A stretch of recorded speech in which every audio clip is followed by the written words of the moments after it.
Hello, good morning everyone. मैं आप लोग जिला है क्रमजरी मैं हजिक से एक गिनी एक ब्लॉग से मैं हजिक ईशान पागी स्कूल चप्पे चाक थोंगे बको चाक हो रहे अदो हजिक एक गिनी कई कमाई तौई है नसी ब्लॉग से मखा ताना यिंगमिनसी तो ईशान पाजी हजिक हगोती थेंगरे आई माई चाक थोंगता हो चाकी कामी हजिक किचन अदो मैम करी है माई चाकती आई थोंना क्या तौरे अदो मासे हगोत्री हजिक मा हौदोके अदो मैम मथंग यिंगमिनसी पासे तुम्मी हौदोपीगे लेरे मचा सना मचा मनु मचा सना मचा हगोलो बाबा गुड मॉर्निंग माई पे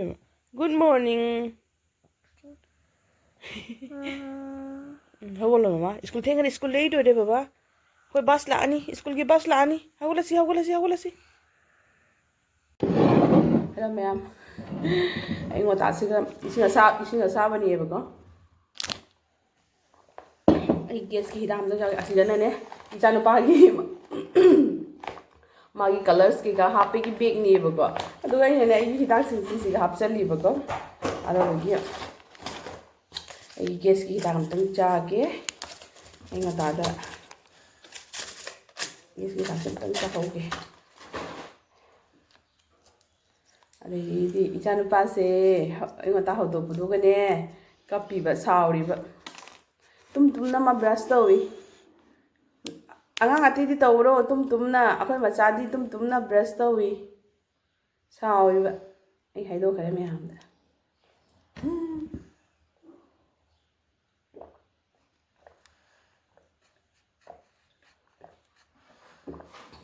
मैम ऐसु थेंगे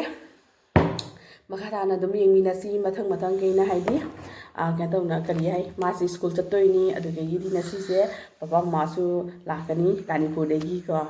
अदो मखाताना दम मथंग कई तौबनो हाइदो मैम दम शेयर तौरके ब्लॉग से मखाताना यिंगमिनसी इचन पासे चाक पिजदना मागी ड्रेस पिना रेडी ओइ लोइरे टाइम बुदी खितंग वाली अदोगी क्या तौगे वाली आई हजिक से फी सुगे आई वाशिंग मशीन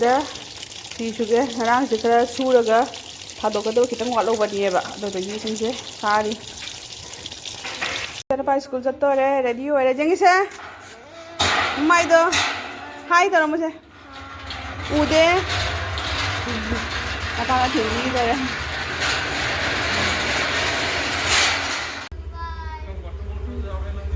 यारे चखरे मापा मचा हजिमु नागने रेगदी मामा पापाई थुंगरानी एगी फोन से एग्जांपल चपतान तोय अदो मैम मथंग यिंगमिनसी कमाई तौबनो हाइदा मसक कोजंगने मसक से थाउ दिसन बई को कोपी लुद्रे नसी लुररोय लुजरगता का तौरेबा अदोनी मैम मथंग यिंगमिनसी थुंगरे कमाई थुंगरे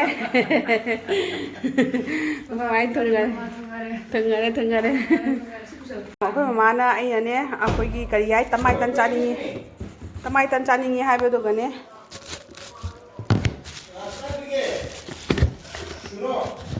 मैम अखोय ममाना तमाई तन चानिंगी हाइबदो मा तमाई तनगी केनो तअगा परेबा तकपीरगा से परेबा हजि हौरा चादोइनी अखोय ममा लाकपगा मफीगसे होंगदे आइगी तन हौबीगी दोरे सिगा लेरे मा तमाई तन हौबी दोरे मैम किचन से का चाये आइगी फीहु इंदबा सिना ना कसे होदी काय देता मनिंगदा लई अलानी अदमा होजे हौबीगी दोरे तमाई तन से ममाना मैम ए हुजी क्या तोय कयाय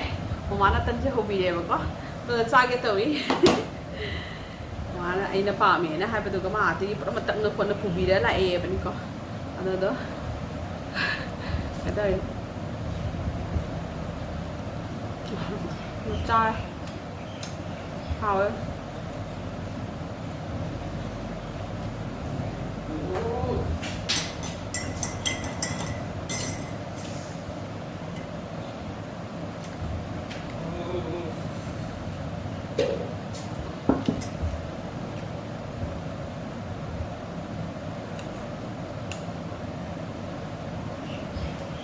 ꯏꯁꯤꯡ ꯁꯥꯜꯂꯦꯗꯣ ꯑꯥꯗ ꯋꯥꯇꯔ ꯕꯦꯒ ꯏꯁꯤꯡ ꯂꯧꯒꯅꯤ ꯍꯥꯏꯗꯤ ꯌꯥꯝ ꯍꯥꯎꯋꯦ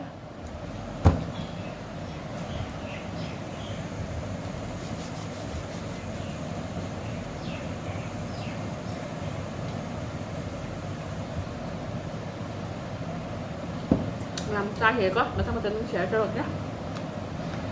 ꯃꯌꯥꯝ ꯑꯩꯈꯣꯏ ꯃꯥꯅ ꯁꯤꯒ ꯖꯅꯝ ꯍꯦꯛꯇꯣꯔꯤ ꯑꯩꯒꯤ ꯅꯨꯡꯁꯤꯔꯕ ꯖꯅꯝ ꯃꯄꯥꯟ ꯁꯥꯗꯕꯗꯣ ꯑꯣꯏꯅ ꯍꯦꯛꯑꯗ꯭ꯔꯥ ꯑꯩꯈꯣꯏ ꯃꯥꯅ ꯁꯤꯗꯤ ꯀꯩꯅꯣꯝ ꯊꯣꯡꯕꯤꯅꯤ ꯍꯥꯏꯌꯦ ꯑꯗꯨꯗꯨꯒꯤ ꯀꯩꯅꯣ ꯇꯧꯏ ꯃꯥꯁꯤꯒ ꯖꯅꯝ ꯍꯦꯛꯄꯤꯔꯤ ꯂꯦꯟꯕꯤꯔꯤ ꯈꯔ ꯆꯥꯝ ꯂꯦꯜꯂꯣ ꯃꯃꯥ ꯖꯅꯝ ꯂꯦꯟꯕꯤꯔꯤ ꯂꯦꯜꯂꯣꯅꯦ ꯑꯗꯨꯁꯨ ꯃꯄꯥꯟ ꯌꯥꯎꯕꯗꯣ ꯌꯥꯎꯗꯕ ꯊꯥꯗꯣꯛꯑꯝꯃ ꯂꯥꯛꯑꯣ ꯂꯣꯏ ꯂꯦꯜꯂꯨꯗꯅ ꯁꯤꯕꯣ ꯂꯣꯏꯕꯨꯗꯤ ꯂꯦꯟꯗꯁꯨ ꯌꯥꯏ ꯌꯦꯡꯉꯨ ꯑꯣꯗ꯭ꯔꯗꯨꯅ ꯑꯩꯈꯣꯏ ꯃꯥ ꯀꯩꯅꯣꯝ ꯊꯣꯡꯕꯤꯅꯤ ꯍꯥꯏ ꯃꯌꯥꯝ ꯑꯗꯨꯝ ꯌꯦꯡꯍꯜꯂꯛꯀꯦ ꯑꯩꯈꯣꯏ ꯃꯥ ꯏꯀꯥꯏ ꯀꯥꯏ ꯊꯣꯡꯕꯤꯗꯧꯔꯤ ꯄꯀꯣꯔꯥꯒꯤ ꯃꯆꯜ ꯑꯁꯤ ꯁꯦꯝꯕ ꯍꯧꯒꯠꯂꯦ ꯍꯧꯖꯤꯛ ꯌꯦꯅꯝ ꯅꯥꯀꯨꯞꯄꯤ ꯍꯥꯞꯆꯤꯟꯈꯔꯦ ꯑꯗꯣ ꯃꯥ ꯀꯩꯀꯩ ꯍꯥꯞꯅ ꯇꯧꯗꯣꯏꯕ ꯑꯗꯨꯗꯣ ꯃꯥ ꯈꯪꯉꯦ ꯇꯧꯖꯔꯁꯅꯨ ꯑꯁꯤꯗꯤ ꯃꯃꯥꯅ ꯃꯅꯦꯝꯅ ꯀꯩꯅꯣ ꯇꯧꯔꯒ ꯃꯃꯧꯅ ꯌꯦꯡꯅ ꯆꯥꯕꯒ ꯍꯥꯏꯗꯣ ꯉꯁꯤꯁꯦ ꯑꯣꯏꯔ ꯃꯥꯅꯦ ꯀꯥꯏꯗ ꯑꯗꯨꯅ ꯃꯥ ꯍꯧꯖꯤꯛ ꯊꯣꯡꯕꯤꯗꯣꯔꯤ ꯍꯧꯖꯤꯛ ꯃꯈꯥ ꯇꯥꯅ ꯑꯗꯨꯝ ꯌꯦꯡꯃꯤꯟꯅꯁꯤ ꯑꯩꯈꯣꯏ ꯕꯥꯗꯤ ꯀꯟꯅ ꯇꯤꯚꯤ ꯌꯦꯡꯉꯤ ꯅꯨꯡꯉꯥꯏꯅ ꯁꯤ ꯇꯤꯚꯤꯁꯤꯗꯤ ꯃꯣꯏꯒꯤꯅꯤ ꯄꯨꯔ ꯆꯠꯈ꯭ꯔꯅꯤ ꯁꯤꯗ ꯇꯤꯚꯤ ꯌꯦꯡꯉꯤ ꯑꯩꯈꯣꯏꯒꯤꯗꯤ ꯁꯤꯗ ꯀꯩꯅꯣ ꯇꯧꯅ ꯂꯩꯕꯅꯤꯅꯅꯦ ꯑꯗꯨꯗꯒꯤ ꯄꯄꯥꯒꯤꯁꯤꯗ ꯊꯝꯐꯝ ꯂꯩꯇꯦ ꯑꯩꯈꯣꯏ ꯁꯤꯗꯩꯗꯤ ꯃꯣꯏꯁꯤꯅ ꯄꯥꯛꯏ ꯑꯗꯨꯒ ꯁꯤꯁꯦ ꯄꯨꯔꯅꯤ ꯄꯄꯥ ꯍꯧꯖꯤꯛ ꯅꯨꯡꯉꯥꯏꯅ ꯇꯤꯚꯤ ꯌꯦꯡꯊꯔꯦ ꯐꯤꯂꯝꯒꯨꯝꯕ ꯊꯥꯕꯤꯔꯦ ꯃꯤꯇꯔꯟꯒꯤ ꯑꯗꯨꯗꯒꯤ ꯀꯟꯅ ꯍꯤꯟꯖꯥꯡ ꯊꯣꯡꯉꯤ ꯍꯧꯖꯤꯛ ꯂꯣꯏꯁꯤꯜꯂꯛꯇ꯭ꯔꯣꯕꯣ ꯑꯩꯈꯣꯏ ꯈꯥꯡꯁꯤꯗꯤ ꯌꯥꯝ ꯐꯖꯕꯅꯤꯀꯣ ꯁꯤ ꯈꯥꯡꯁꯦ ꯈꯥꯡꯁꯤꯗꯤ ꯌꯥꯝꯅ ꯀꯩꯅꯣ ꯇꯧꯋꯤ ꯑꯗꯨꯒ ꯁꯤꯗ ꯈꯥꯃꯦꯟꯁꯤ ꯕꯖꯥꯔ ꯇꯧꯏ ꯃꯃꯥꯅ ꯁꯤꯗꯤ ꯄꯨꯝꯅꯃꯛ ꯇꯧꯕꯤꯔꯦ ꯊꯣꯡꯕꯤꯔꯦ ꯑꯁ ꯅꯨꯡꯉꯥꯏꯕꯒ ꯍꯥꯏꯗꯣ ꯂꯣꯏꯔꯦ ꯉꯁꯤꯁꯦ ꯑꯩꯁꯦ ꯌꯥꯝ ꯅꯨꯡꯉꯥꯏꯕ ꯍꯥꯏꯗꯣ ꯑꯣꯏꯔꯦ ꯀꯥꯏꯅ ꯃꯅꯦꯝꯅ ꯀꯩꯅꯣ ꯇꯧꯔꯒ ꯃꯃꯧꯅꯒ ꯂꯦꯝꯖꯅ ꯆꯥꯕꯒ ꯍꯥꯏꯗꯣ ꯉꯁꯤ ꯑꯣꯏꯗꯣꯔꯦ ꯀꯥꯏꯅ ꯃꯅꯦꯝꯅ ꯊꯕꯛ ꯁꯨꯔꯒ ꯃꯃꯧꯅ ꯅꯣꯛꯅ ꯚꯤꯗꯤꯑꯣ ꯀꯦꯃꯦꯔꯥ ꯀꯥꯞꯄꯤ ꯑꯗꯨꯗꯤ ꯃꯌꯥꯝ ꯃꯊꯪ ꯑꯗꯨꯝ ꯌꯦꯡꯍꯜꯂꯛꯀꯦ ꯏꯁ ꯑꯉꯥꯡꯁꯦ ꯂꯣꯏꯔꯦ ꯁ꯭ꯀꯨꯜ ꯂꯩꯍꯜꯂꯦ ꯃꯄꯨꯕꯣꯛꯒꯤ ꯇꯝꯄꯥꯛꯇ ꯑꯗꯒꯤꯗꯤ ꯃꯣꯕꯥꯏꯜ ꯃꯨꯟꯈ꯭ꯔꯦ ꯍꯣꯏ ꯃꯥ ꯃꯣꯕꯥꯏꯜ ꯃꯨꯟꯈ꯭ꯔꯦ ꯀꯃꯥꯏꯅ ꯇꯧꯅꯤ ꯁꯤꯗꯤ ꯀꯃꯥꯏꯅ ꯇꯧꯅꯤ ꯁꯤꯗꯤ ꯑꯉꯥꯡꯗꯣ ꯗ꯭ꯔꯦꯁ ꯍꯣꯡꯉꯁꯤ ꯂꯥꯎ ꯗ꯭ꯔꯦꯁ ꯍꯥꯟꯅ ꯍꯣꯡꯁꯤ ꯊꯅꯝꯃꯣ ꯃꯣꯕꯥꯏꯜꯗꯣ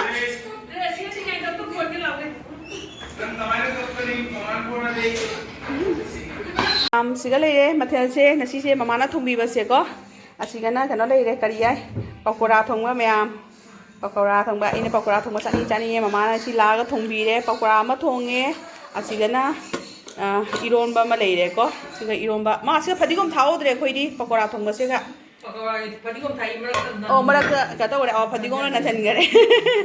ꯑꯗꯒꯤꯗꯤ ꯑꯁꯤꯒ ꯏꯔꯣꯝꯕ ꯑꯃ ꯂꯩꯔꯦ ꯑꯗꯒꯤ ꯁꯤꯒꯅ ꯈꯥꯃꯦꯟ ꯕꯖꯥ ꯑꯗꯩ ꯄꯥꯄꯔ ꯑꯃ ꯃꯌꯥꯝ ꯉꯁꯤꯗꯤ ꯃꯦꯔꯥꯃꯦꯁ ꯑꯣꯏꯅ ꯆꯝꯇꯛꯅ ꯇꯧꯔꯦ ꯑꯩꯈꯣꯏꯒꯤ ꯀꯩꯅꯣꯁꯦ ꯃꯊꯦꯜꯁꯤꯡꯁꯦ ꯑꯗꯨꯗꯤ ꯃꯌꯥꯝ ꯍꯥꯎꯒꯗꯕ ꯃꯑꯣꯡ ꯃꯥꯟꯕ꯭ꯔꯥ ꯑꯗꯣ ꯑꯩꯈꯣꯏ ꯃꯃꯥꯏ ꯄꯀꯣꯔꯥꯁꯤꯗꯤ ꯌꯥꯝ ꯃꯃꯤꯡ ꯆꯠꯂꯤꯅꯤꯀꯣ ꯌꯥꯝ ꯍꯥꯎꯋꯦꯕꯀꯣ ꯑꯗꯨꯗ ꯑꯩꯅ ꯆꯥꯅꯤꯡꯃꯟꯈꯤꯅ ꯀꯩꯅꯣ ꯇꯧꯔꯦ ꯑꯗꯨꯗꯤ ꯃꯌꯥꯝ ꯁꯤꯒ ꯂꯩꯔꯦ ꯃꯊꯦꯜꯁꯤꯡꯁꯦ ꯉꯁꯤ ꯑꯣꯏꯅ ꯆꯥꯔꯅꯤ ꯃꯌꯥꯝ ꯃꯊꯪ ꯑꯗꯨꯝ ꯌꯦꯡꯃꯤꯟꯅꯁꯤ ꯍꯧꯖꯤꯛ ꯃꯌꯥꯝ ꯄꯨꯝꯅꯃꯛ ꯆꯥꯛ ꯆꯥꯅꯔꯦ ꯄꯄꯥꯒꯤꯁꯨ ꯆꯥꯔꯦ ꯃꯃꯥꯒꯤꯁꯨ ꯈꯤꯇꯪꯁꯨ ꯑꯩꯁꯨ ꯆꯥꯅꯕ ꯇꯧꯔꯒꯦ ꯑꯗꯣ ꯃꯌꯥꯝ ꯃꯊꯪ ꯑꯗꯨꯝ ꯌꯦꯡꯃꯤꯟꯅꯁꯤ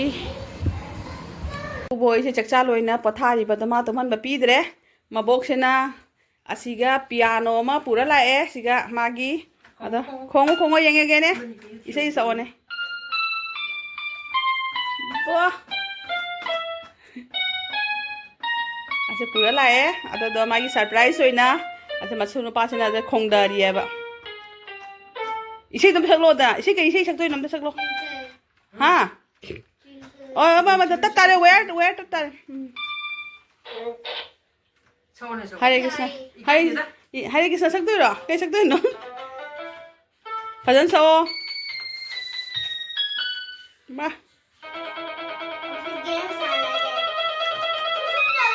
ꯇꯧꯖꯧꯔꯕ ꯄꯄꯥ ꯇꯨꯝꯕꯒꯁꯦ ꯄꯤꯗꯕꯅꯤ ꯃꯥ ꯇꯧꯖꯧ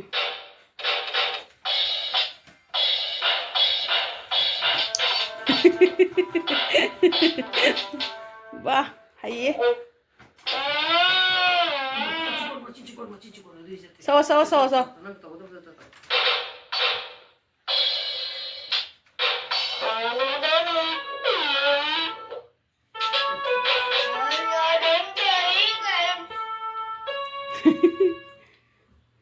nungaayone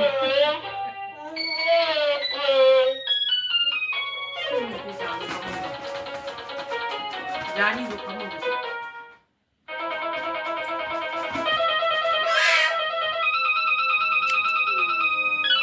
이세윤에 서워 tao về acting thì dùng làm tụi mình là pi để mà tao vậy mẹ anh nè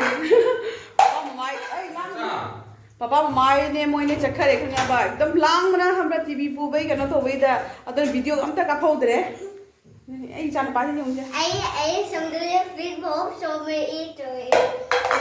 adon mẹ moi chắc khare chat pe video som ka phau dre mama na hau sai nyam thang bi da me adai hidi ai se phanan cha re moi se patha na ka to ga chalam tai da video ai la hau dre हमरा adoni mẹ bố ơi sao chắc cái Chắc rồi mà chắc. अदो मैं TV फमसे खाली होइरे सिगा लेरे से खाली होइरे बको आई से लई थमजल्ले so side थंबा लई दो सिगा मु थमजल्ले खाली होइरे अनि मैं रिमोट ले होदना ममा ही मई आबो जौ रे बको कनोबो रे होय दा बितम ने सिगा रिमोट थिन मई कना थोई कना थोंगा ना रिमोट थिन मई कना थोई मैं होजी ममा पाई चखरे होजी संदा होइरे मोसु संदा चखी बनी बको अदो इचा न पाजे होजी से लाई का तंग ता के तोई हेंदी स्कूल बन्नी अदो होजी से चन पाजे गा तंग लाई ताक नबा तोगे मुसर यूनि स्कूल बन्नी यार हरावे अदो दन होजी से गा तंग लाई तो हनगे द मैं मथंग मथंग तुम जे हला के कमाई कमाई तो बनो हाय दो मुदांग दी ओइसले ब्लॉग से आ ले ग्लास में मतंग तुम ला आनी है बको चन पाजे लाई से गा ताकी के